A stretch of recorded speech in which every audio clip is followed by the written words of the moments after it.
आजा मैं सिखा दूं तुझे प्यार कैसे। महके हुए तेरे लब के गुलाब, चढ़ता हुआ तेरा कमसिन शबाब।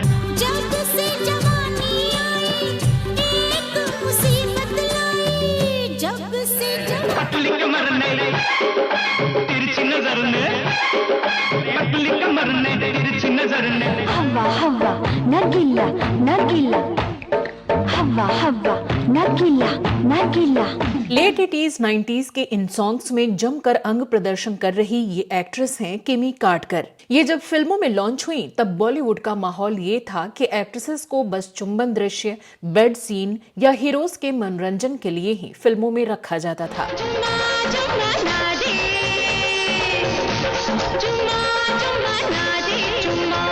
तब ज्यादातर फिल्मों का यही हाल होता कि हीरो लार्जर देन लाइफ होते।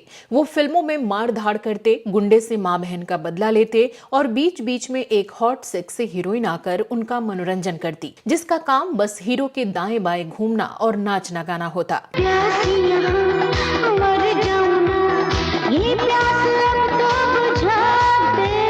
तब की मुश्किल से 2-3 एक्ट्रेसेस को छोड़ दिया जाए तो ज्यादातर हीरोइनों का यही हाल था। इसी दौर में किमी कार्डकर ने भी फिल्मों में एंट्री मारी, लेकिन ये तब की उन बदन दिखाऊ अभिनेत्रियों से भी 4 कदम आगे निकल गईं। इस गाने को देखकर आप समझ जाएंगे कि मैं ऐसा क्यों कह रही हूँ।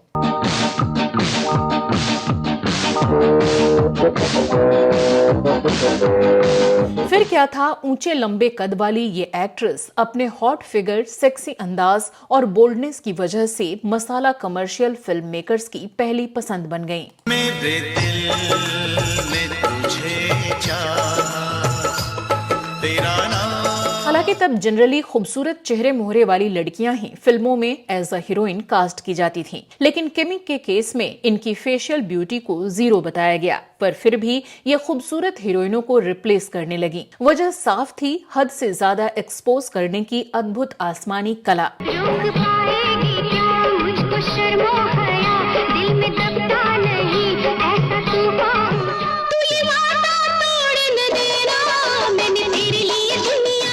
पर ऐसा क्या हुआ कि डायरेक्टर पर बेपर्दा करने का आरोप लगाकर ये अचानक कोर्ट जा पहुंची, और क्यों एक मैगजीन ने इन्हें सबसे अश्लील अदाकारा का टैग दे दिया, जिससे ये इंडस्ट्री में इनफेमस हो गईं। क्या रे फुलतरू, शानपटी करता है क्या? मेरे को अकेला नहाते देखकर सड़ेले आम के माफी छत से टपक रहा है? नहीं, मैं तो बहुत शरीफ आदमी हूँ। शरीफ आदमी है तो फिर तेरा ध्यान किधर है? सर पलटने तो तेरी आंखों की माँ क्या कर दूंगी। अरे अरे अरे, कहाँ फंस गया? क्यों इतनी बदनाम होने के बावजूद तब के बड़े बड़े सेलिब्रिटी इनके साथ अफेयर करके अपनी घर गृहस्थी इमेज सब कुछ गंवाने पर आमादा हो गए। आज मन है कि बहका हुआ है, आज मन है कि बहका हुआ है। जिनमें संजय दत्त, अनिल कपूर, मोहनीश बहल और गोविंदा जैसे नाम भी शामिल रहे। शोला भी हूँ, पिछली भी हूँ, चाहूँ तो आग लगा दूँ। कसे रहो, मुझे बाहों में अपनी कसे रहो। क्यों इस भूरी आंखों वाली मेनका के चक्कर में अनिल कपूर जैसे अभिनेता अपनी पत्नी को चीट करने लगे और उनकी शादी टूटने के कगार पर पहुंच गई। वो कुछ नहीं। अच्छा, कुछ नहीं यार, कुछ नहीं। और क्यों इस एक्ट्रेस ने फिल्मों में लड़कियों के साथ शोषण और भेदभाव का आरोप लगाकर फिल्में करनी बंद कर दी और शादी करके अचानक देश छोड़कर ही चली गईं। आज बताएंगे इस अजीबोगरीब एक्ट्रेस की जिंदगी के और भी कई राजदार किस्से। आप बने रहिए हमारे साथ।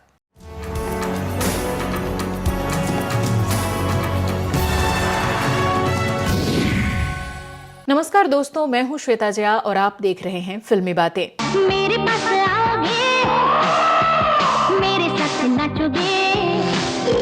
दोस्तों, किमी कार्डकर का जन्म 11 दिसंबर 1965 को मुंबई में हुआ था। इनके पिता फिल्मों के लिए एक जूनियर आर्टिस्ट सप्लायर का काम करते थे और इनकी मां टीना कार्डकर एक जूनियर आर्टिस्ट और कॉस्ट्यूम डिजाइनर थीं। किमी कार्डकर का असली नाम नयनतारा कार्डकर था और पहले किमी बस इनका निकनेम था। किमी कार्डकर ने अपनी स्कूलिंग मुंबई से ही पूरी की। अपनी पढ़ाई के साथ साथ ये एक्टिंग भी सीखने लगी। फिर इन्होंने मुंबई से ही अपना ग्रेजुएशन पूरा किया। 17 साल की उम्र में किमी किमी कार्टिकर ने एक मॉडल के रूप में काम करना शुरू कर दिया और अपनी मम्मी की हेल्प से फिल्मी दुनिया में भी अपने करियर की शुरुआत की कोशिशें करने लगी। इनकी मां तो बड़ी एक्ट्रेस नहीं बन पाई थी, लेकिन वो अपनी बेटी को हिंदी सिनेमा की एक बड़ी अभिनेत्री के रूप में देखना चाहती थी। कुछ समय तक मॉडलिंग करने के बाद किमी कार्टिकर को अपनी पहली फिल्म मिली किसका खेल। इसमें इनके साथ मोहनीश बहल थे, लेकिन कुछ सीन शूट होने के बाद ये फिल्म किसी वजह से बीच में ही रुक गई और फिर कभी शुरू ही नहीं हो पाई। मगर इस दौरान मोहनीश बहल और किमी कार्टिकर एक दूसरे के करीब आ गए। खबरें तो यहाँ तक उड़ी कि इन दोनों ने एक दूसरे से सगाई भी कर ली थी, लेकिन फिर ये क्यों अलग हो गए पता नहीं चल सका। इसके बाद 1985 में फिल्म पत्थर दिल में किमी कार्टिकर को सपोर्टिंग रोल में काम करने का मौका मिला, लेकिन ये फिल्म फ्लॉप हो गई। क्या करते हो कोई देख लेगा, अरे देख लेगा। 1985 में ही फिल्म डायरेक्टर बब्बर सुभाष ने अपनी film the adventures of torsion के लिए कई लड़कियों का ऑडिशन लिया, जिसमें किमी कार्टिकर फाइनल हो गईं। हेमंत बिर्जे के साथ लीड रोल में इनकी ये फिल्म रिलीज हुई और किमी अपने बोल्ड सीन्स की वजह से रातों रात चर्चा में आ गईं। मुझे यहाँ क्यों लाए हो? लोग एक दूसरे से पूछने लगे कि ये नई लड़की कौन है। तब मेकर्स को ऐसी बदन उघाड़ू एक्ट्रेसेस की ही तलाश रहती थी, इसलिए किमी की पॉपुलैरिटी का ग्राफ बढ़ गया और इनके पास इसी तरह की और भी फिल्मों के ऑफर आने लगे। साथिया धड़केगा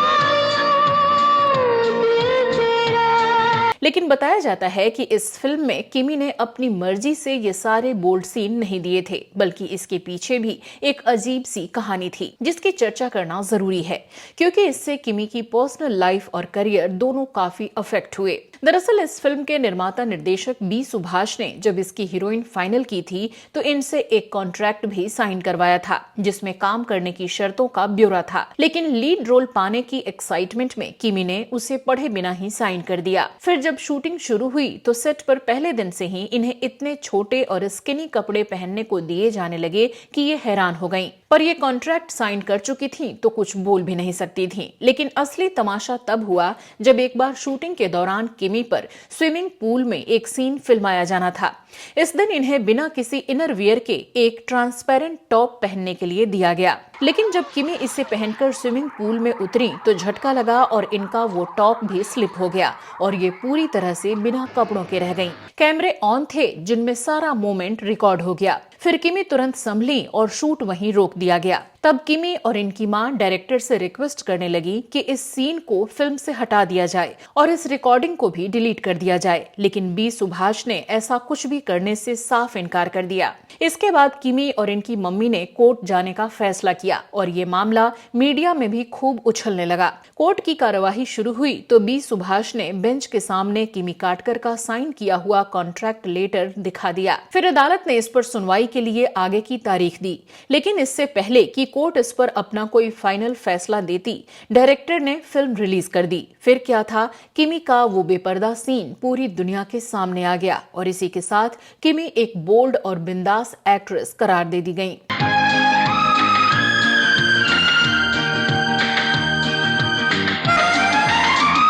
बताते चले कि इसी साल राज कपूर की फिल्म राम तेरी गंगा मैली और अमिताभ बच्चन की फिल्म मर्द भी रिलीज हुई थी, लेकिन टार्जन में किमी पर फिल्माए इसी सीन की वजह से इस फिल्म ने बॉक्स ऑफिस पर उन दोनों फिल्मों को बराबर की टक्कर दी। यहाँ तक कि इस फिल्म का टिकट पाने के लिए हजारों की भीड़ घंटों काउंटर पर धक्का मुक्की करती देखी जाती। सबको वही सीन देखना था और तब इंटरनेट का जमाना तो था नहीं कि मोबाइल पर मजे ले लें। खैर, इस सब का फायदा किमी को भी हुआ और ये रातों रात जहाँ चर्चा में आ गयी, वहीं ढेर सारी फिल्में भी इनकी झोली में आई। किमी चाहती तो इस फिल्म के बाद ऐसे बोल्ड सीन वाली फिल्में नहीं करती, काम मिलता तो ठीक, वरना इंडस्ट्री छोड़ देती।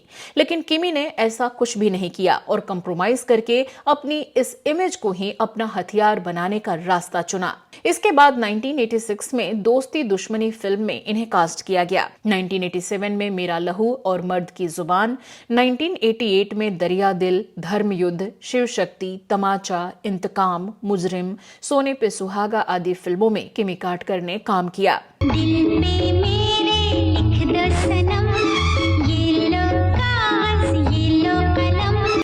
1989 में आई इनकी फिल्म जैसी करनी वैसी भरनी में भी इनके अंग प्रदर्शन को खूब देखा गया।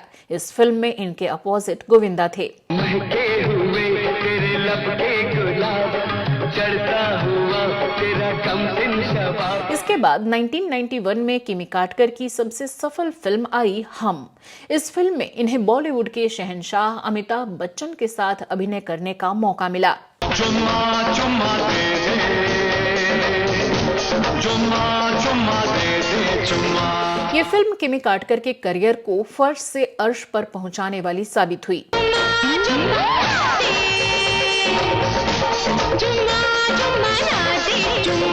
इस गाने के बाद से ही किमी को जुम्मा चुम्मा गर्ल के नाम से जाना जाने लगा। इस गाने से भी फिल्म इंडस्ट्री में किमी कार्टर की पहचान बेहद बोल्ड एक्ट्रेस की बनी। इसके बाद खून का कर्ज और नंबरी आदमी फिल्म में भी ये नजर आईं और डिमांड में बनी रहीं।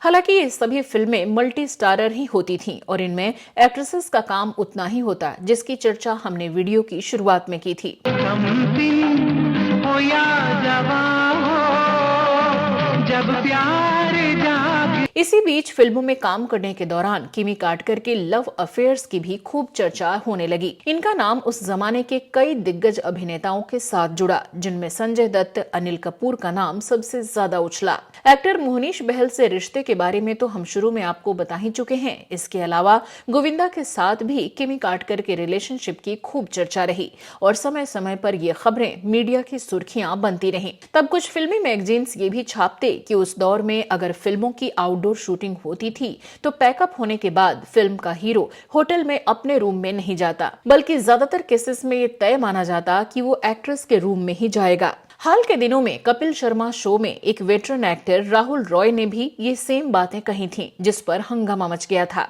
नहीं मैं कौन सा हीरो अपने कमरे में सोता है? नहीं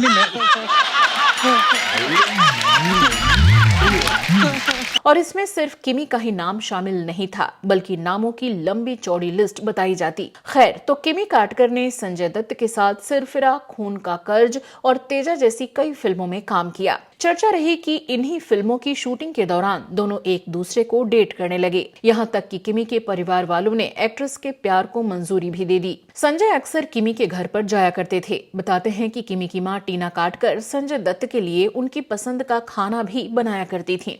दोनों अपने रिलेशनशिप को लेकर काफी सीरियस भी थे, लेकिन इसी दौरान संजय की नजर ऋचा शर्मा पर पड़ गई और दिलफेंक माने जाने वाले नशे में रहने वाले संजय बाबा ने किमी कार्टर को धोखा दे दिया। इसके बाद अनिल कपूर से भी किमी के अफेयर की खबरें आईं और ये साथ में स्पॉट किए जाने लगे।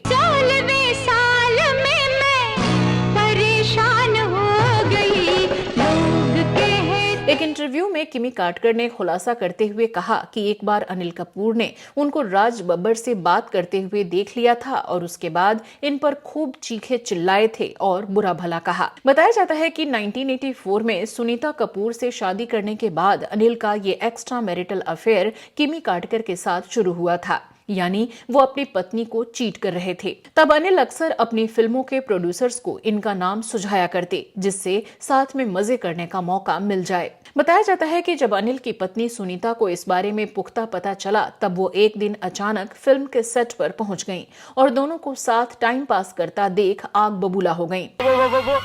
कुछ नहीं। अच्छा कुछ नहीं यार, कुछ नहीं। नाराज सुनीता ने अपने बच्चों के साथ अनिल का घर छोड़ दिया और अपनी मम्मी के यहाँ रहने चली गईं। तब अनिल कपूर के होश ठिकाने आए और अच्छे से किरकिरी होने के बाद उन्होंने किमी कार्टर से ये नाजायज रिश्ता हमेशा के लिए खत्म कर लिया। किमी बहुत कम वक्त में ही बहुत कुछ दिखा चुकी थी और हद से ज्यादा एक्सपोज करने के बाद अब इन्हें फिल्मों में लीड रोल की जगह बस कुछ डांस नंबर या आइटम नंबर ही मिलने लगे थे।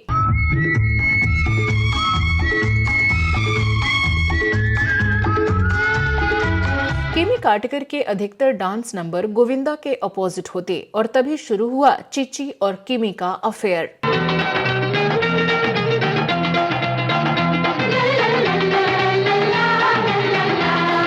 मेरे दिल ने तुझे चाहा, तेरा नाम। किमी और गोविंदा ने ढेर सारी फिल्मों में साथ लटके झटके दिखाए और शूट के बाद भी अलग अलग लोकेशन पर स्पॉट किए जाने लगे। दिल छू गई तेरी तीखी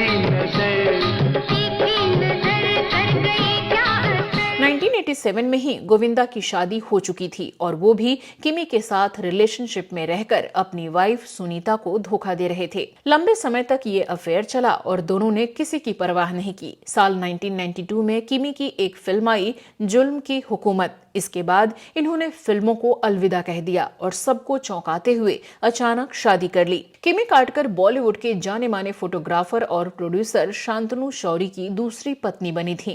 किमी से पहले शांतनु शौरी का एक तलाक हो चुका था। शादी के बाद किमी काटकर और शांतनु का एक बच्चा हुआ और किमी ने फिल्मों से बुरी तरह से दूरी बना ली। इनका बेटा जब थोड़ा बड़ा हुआ तो किमी काटकर को पता चला कि इनके बेटे सिद्धार्थ को पेट का कैंसर हो गया है और उसका बच पाना मुश्किल है। किमी डर गईं और बच्चे को लेकर आनन फानन में ऑस्ट्रेलिया चली गईं, जहां इस बीमारी के सही इलाज के बारे में पता चला था। वहां लंबे समय तक इनके बच्चे का इलाज चलता रहा और किमी पति के साथ वहीं मेलबोर्न में रहने लगी। धीरे धीरे बच्चे की हालत सुधरी और ये कपल उसे लेकर भारत आया। खबरों के मुताबिक तब से किमी गोवा में अपनी फैमिली के साथ रहती हैं। दोस्तों, शादी के बाद किमी काटकर को यशराज बैनर की तरफ से परंपरा और किंग अंकल जैसी फिल्मों के ऑफर आए थे, लेकिन तब तक इन्होंने बॉलीवुड छोड़ने का मन बना लिया था। तो साथ ही ये कुछ वजहों से इंडस्ट्री से बेहद खफा भी थी। किमी ने कुछ समय बाद एक फिल्मी मैगजीन को एक इंटरव्यू दिया, जिसमें बताया, मुझे फिल्म इंडस्ट्री में काम का रवैया कतई पसंद नहीं था। मैं फिल्म इंडस्ट्री से परेशान होकर जा रही हूँ और एक्टिंग से ऊब चुकी हूँ। किमी ने फिल्म इंडस्ट्री में एक्ट्रेसेस के साथ शोषण पर भी सवाल उठाए और कहा, एक पितृसत्तात्मक समाज में फीमेल कलाकार के मुकाबले मेल एक्टर्स को ज्यादा तरजीह दिए जाने से मुझे जलन होने लगी है और इसी वजह से मैं बॉलीवुड को अलविदा कह रही हूँ। 2009 में हेराल्ड गोवा को दिए एक इंटरव्यू में किमी ने कहा कि मुझे लगता है मैंने सही समय पर इंडस्ट्री छोड़ा था। अपने इस फैसले की वजह से मुझे बहुत सारी साइनिंग अमाउंट लौटानी पड़ी थी।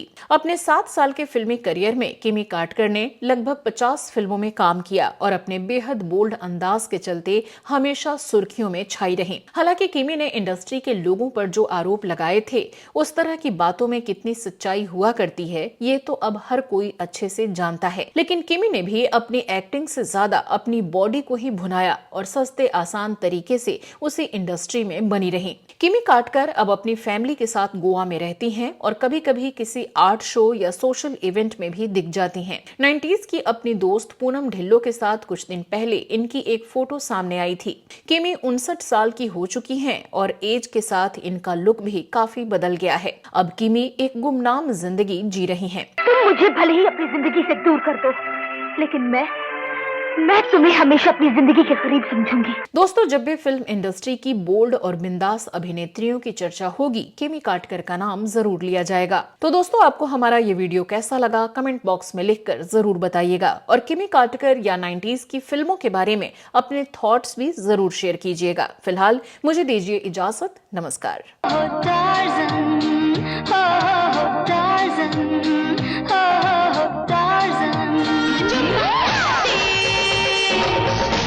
जुम्मा जुम्मा ना दे